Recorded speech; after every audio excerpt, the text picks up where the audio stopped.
Good afternoon. My name is Wendell Hesrick. I'm Public Safety Director of the City of Pittsburgh. To my left is Scott Schubert, Chief of Police. First off, on behalf of the city, our hearts go out to all the victims that have been involved in today's tragedy. These incidents usually occur in other cities. Today, the nightmare has hit home here in the city of Pittsburgh. As you're well aware, the Tree of Life Synagogue at 5898 Wilkins Avenue. At 9:54 this morning, calls were received at the Allegheny County Emergency Operations Center that an active shooter was inside the building. At 9:55, officers were dispatched. Apparently, an initial confrontation between the subject and the officers occurred, injuring two of the officers. Two additional officers were injured during the altercation. Those were SWAT officers. Multiple agencies responded to this incident this morning, and without their courage, this tragedy would have been far worse. Those include numerous state, county, and federal agencies, as well as neighboring EMS services, along with the City of Pittsburgh. Additionally, the dispatchers, the physicians, nurses that assisted in this incident should also be commended. There were 11 fatalities as a result of the shooting incident. There were no children. There were additionally 6 injuries, to include 4 of the police officers. That does not include the suspect. Chief Schubert has visited several of the injured officers. He will update you, as well as the doctor will give you a current update on the victims that are currently being treated. Personally, I would like to thank every agency that responded today, as well as the dispatchers, the FBI. As you are aware, this is a federal crime, and both SAC Bob Jones and U.S. Attorney Scott Brady will discuss that. I would like to take a few minutes and allow Scott Schubert to discuss the officers, what they encountered when they arrived at the scene this morning. Chief. Thank you, Director. As the Director said, first and foremost, our hearts and thoughts and prayers go to the victims of this, and to our officers who responded. I can tell you, by the time I got there, they were already starting to extract people from in, and watching those officers run in to the danger to remove people and get them to safety was unbelievable. And for the SWAT officers, our SWAT officers and SWAT teams from around the region who were there, who went into that active shooting and were able to apprehend that actor, I can't speak more for the courage that they have. 2 of the officers that were hit, as the Director said, were the first responders to the scene and were engaged. And they're both in stable condition. And as the Director said, 2 from our SWAT team during an engagement inside the building were struck as well. They're in stable condition. I was able to talk to 2 of the 4, and as soon as we get out of here, we're going to go back and see them again and see their families and thank them for the job they did and for saving lives. But we can't not forget those victims inside that synagogue who lost their life. Thank you.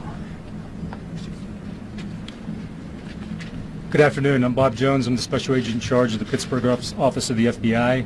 Thank you, Wendell. Thanks, Chief. Certainly, the actions this person took today were hateful. We're in the early stages of this investigation, and over the next days and weeks, we will look at everything in the suspect's life: his home, his vehicle, his social media, and his movements over the last several days. At this point, hours was known to law enforcement before today. I want the people of Pittsburgh to know that the FBI will work around the clock to get them the answers to why and how this happened. That said, we ask for the public's patience in the coming hours and days as we work through this investigation. This is the most horrific crime scene I've seen in 22 years with the Federal Bureau of Investigation. Members of the Tree of Life Synagogue, conducting a peaceful service in their place of worship, were brutally murdered by a gunman targeting them simply because of their faith. The suspect's full motive is unknown, but we believe he was acting alone. At this time, the FBI has significant resources in and deploying to Pittsburgh from our laboratory division, our critical incident response group, our Office of Victim Assistance, and our Operational Technology Division. I can't say enough about the actions of the Pittsburgh Police SWAT team, and the Allegheny County Police. Had it not been for the quick and heroic response, this would have been much worse. Thank you very much. Now I'll turn it over to Governor Wolf. I'm Governor Tom Wolf, Pennsylvania, and today words simply, I can't express the sadness that all Pennsylvanians feel for what happened today. I want to give my condolences, first of all, to the victims of this tragedy, their families and their friends, and to this community. The shooting is being investigated by the FBI as a hate crime. My heart breaks for the members of the Jewish community. Today, all of Pennsylvania mourns with you. Anti-Semitism has absolutely no place in our Commonwealth. Any attack on one community of faith in Pennsylvania is an attack against every community of faith in Pennsylvania. And I want the Jewish community across the Commonwealth and across the country to know that we stand in support of you as we together mourn this senseless act of violence. The Shabbat is a time for reflection. It's a time for finding peace, not for violence. Pennsylvania's Jewish community is strong, it's vibrant, and resilient. Now is the time more than ever to come together and to support each other. I have spent today with first responders, with local leaders, and I am in awe of the bravery displayed by law enforcement, those folks who help to keep people safe, to aid victims, and to prevent further tragedy. Federal, state, and local law enforcement are working in concert to investigate this tragedy and to maintain public safety. At the state level, the Pennsylvania Emergency Management Agency and the Department of Health are in contact with local officials to assist with any unmet needs. The Pennsylvania State Police have been on the scene already and are coordinating with federal and local law enforcement. Pennsylvania State Police's SWAT team, the helicopter, K-9 units, and bomb technicians have all responded and are all assisting. My thoughts right now are focused on the victims, however, their families, their friends, and making sure that law enforcement has every resource that they need. In the aftermath of this tragedy, we must all come together. We must take action to prevent these tragedies in the future. We simply cannot accept this violence as a normal part of American life. These senseless acts of violence are not who we are as Pennsylvanians. They're not who we are as Americans. Thank you.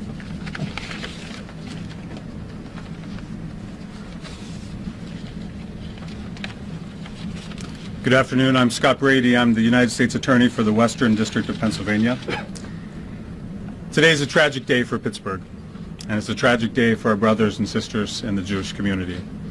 On behalf of the Attorney General and the entire United States Department of Justice, we want to express our deepest and most heartfelt condolences to the victims and their loved ones, the Jewish community, and everyone who is affected by this terrible and unspeakable act of hate.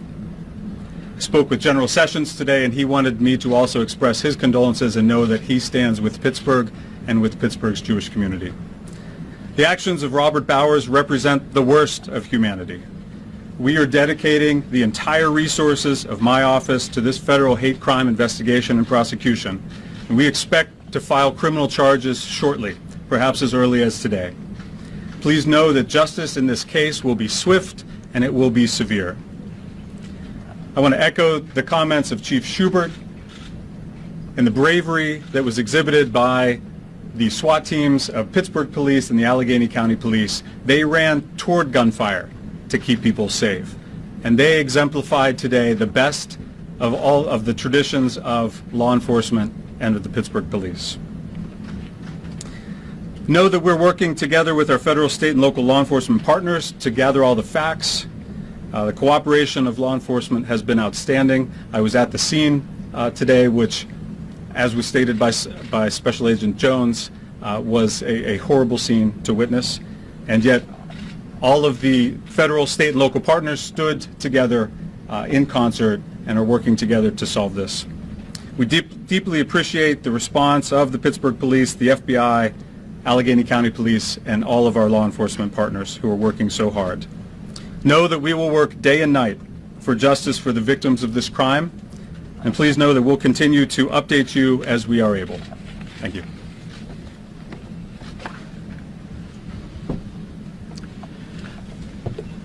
Good afternoon. I'm Dr. Don Yealy. I am a professor of emergency medicine, and I oversee emergency medicine for UPMC and the University of Pittsburgh. At about 10 o'clock this morning, we became aware of the incident, and very quickly we were able to put together the resources that we have available every day at the Level 1 trauma centers. That includes UPMC Presbyterian and UPMC Mercy, and we notified Allegheny General.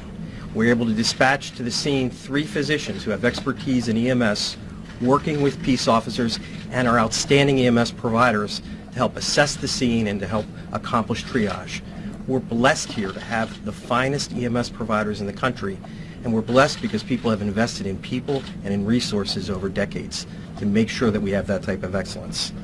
The patients were all transported to one of 3 facilities. 4 patients came to UPMC Presbyterian, 1 to UPMC Mercy, and the final patient went to Allegheny General Hospital. I can give you a listing of what those particular patients were. I obviously cannot give you personal information. First patient was a 61-year-old female who had extremity soft tissue injuries that required cleaning in the operative room. She is doing well now and recovering. Next was a 70-year-old male who had gunshot wounds in his torso involving major organs inside of his abdomen. He underwent what we call a damage control laparotomy. That's an operation to get the initial injury under control, where we expect to have to do a second or third operation later. He's now having that second operation now. He's obviously in critical condition. A 55-year-old officer was also seen who had multiple extremity wounds, went to the OR again for repair and cleaning of those wounds. And then finally, another officer had essentially soft tissue injuries and grazing and was having a complete evaluation, looks to be doing fine now. Those are the 4 patients at UPMC Presbyterian. Another officer went to UPMC Mercy, had an extremity injury that required intervention and evaluation in the operating room. Again, that officer is doing fine. Happy to answer any questions if you have those. Did it seem like perhaps any sort of special type of bullets may have been used that would create any extra damage or something to that extent? I don't have any direct knowledge about that, but not from the injury pattern. It did not appear that way. Were these patients generally shot multiple times, or each one had one wound? There were some with multiple injuries and some with singular injuries. Again, this is something that we're prepared to take care of every day. I'm very proud of the team. We had extra physicians available, nurses available to take care of whatever could happen. When we first heard of this, we knew that there were a few patients injured, some dead. We did not know the size and the magnitude of this, and so we were prepared to take care of as many as were necessary. Do you know about the patient at AGH? I do not. Do you have the age of the other 2 officers? The officer that went to Mercy is 27, and the 4th one at Presbyterian, I don't know his age. He's younger than me.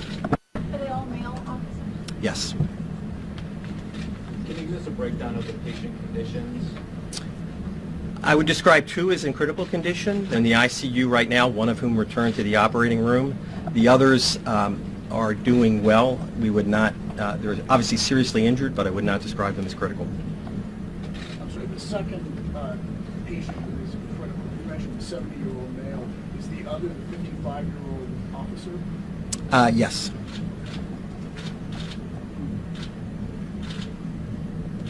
We'll take a few other questions one at a time, please.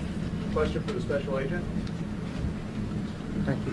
Can you talk, sir, about the caliber of ammunition and perhaps the weapon that was involved? I don't know the calibers at this point. We think one was an assault rifle, and we know that the suspect had at least 3 handguns on him at the time. Sorry, what? An assault rifle and 3 handguns in the facility? Is it clear how he obtained them? Don't know at this time. Do you know whether he had any specific connection to Tree of Life or that location? Do not know that at this point. How old is the suspect and where is he from? He is a Pittsburgh resident. I don't know his age at this point. What sort of precautions are being taken entering his apartment right now? We would take all precautions as we would with any search warrants. We don't know if other weapons are in there, but we would proceed with caution. Was the bomb squad part of that process? We would put the bomb squad in any scenario like this where we would anticipate the devices, but we have no information at this point that there are IEDs present.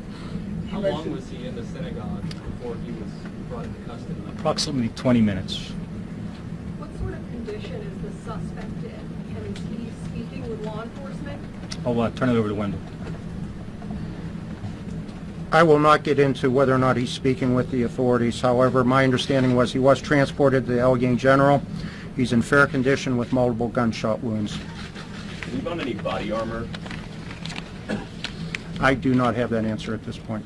Does anyone, the investigators have that answer? Flak jacket, body armor? Don't know at this Plates? point.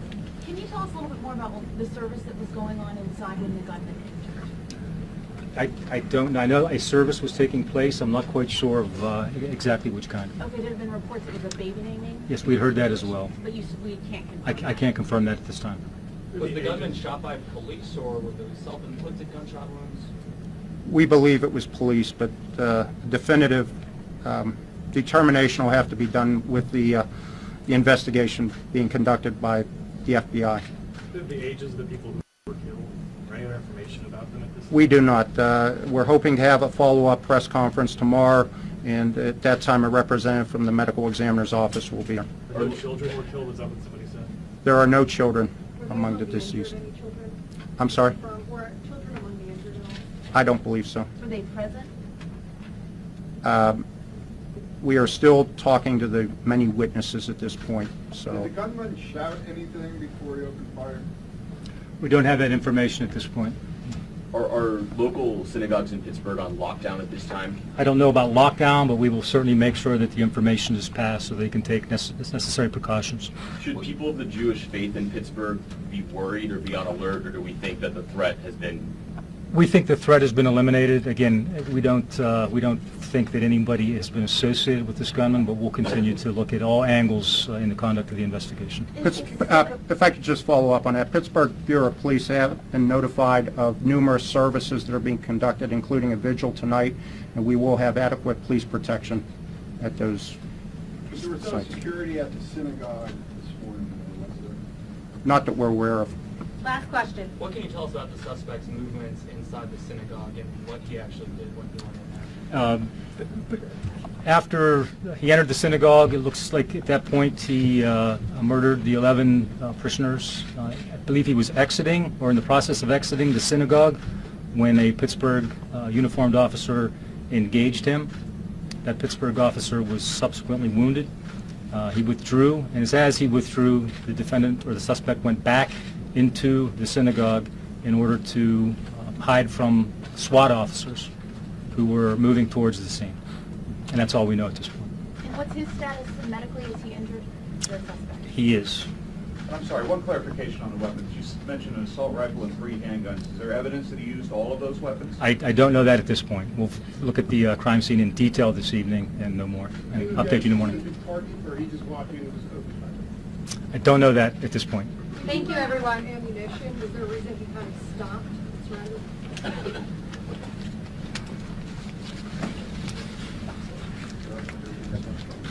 Catherine, you'll give them a call. And with us, there's a vigil tonight.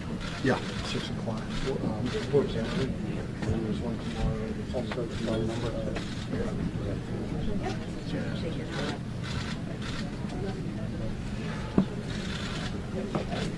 Yeah.